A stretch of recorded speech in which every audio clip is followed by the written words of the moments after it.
Geoff, I know it's not a fun place to start, a fun topic, but you know the news that everybody's talking about. So we haven't got to hear from you yet. Do you have any comments on what happened on Thanksgiving? I mean, no comments on what really went down. It's, you know what I mean, I haven't been charged with any crime yet, you know, so pretty much they had probable cause, and instead of doing a breathalyzer, I chose to do the blood.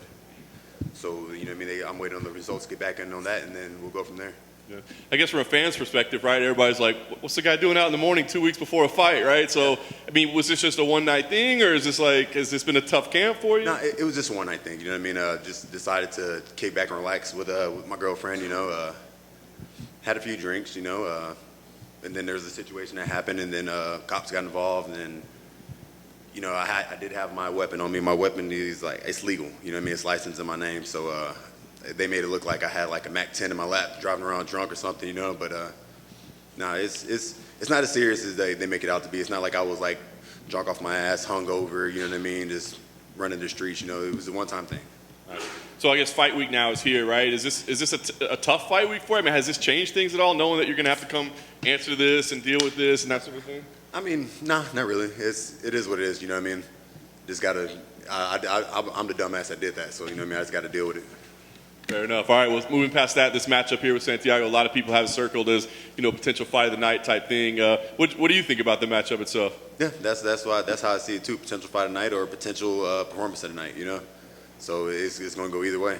Nice. And I guess last thing for me, I mean, does this feel like a kind of a must-win type situation? I mean, I know you want to win every fight, right? But I mean, does this feel like a must-win type moment? I feel like it's a I will win type moment, you know what I mean? So I'm going to win this fight, you know what I mean? It's a must-win, whatever. Who cares? Like, I'm just here. I'm living in the moment. So I just got to get this job done.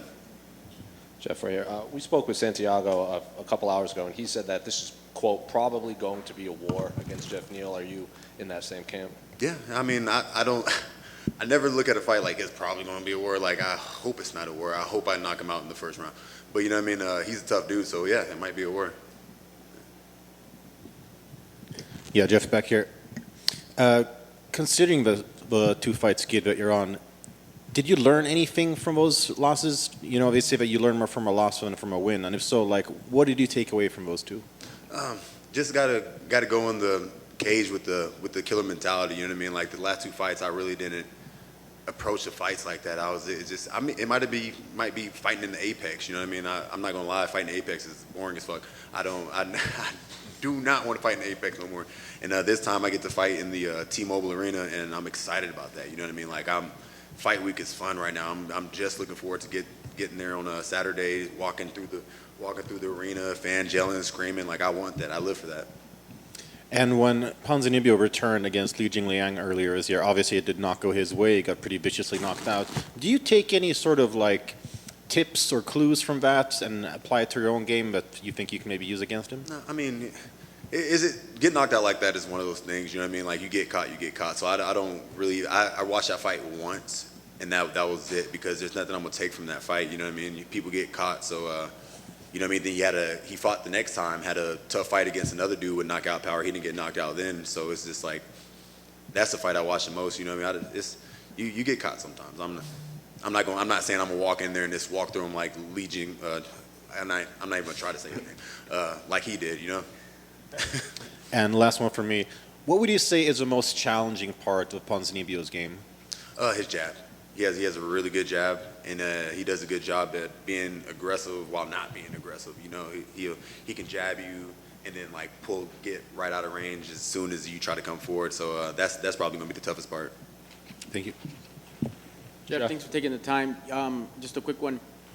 It won't be a guy using footwork and constant angles in the entire cage. Was there a part of you that was kind of relieved that you have a guy who will come forward and at you?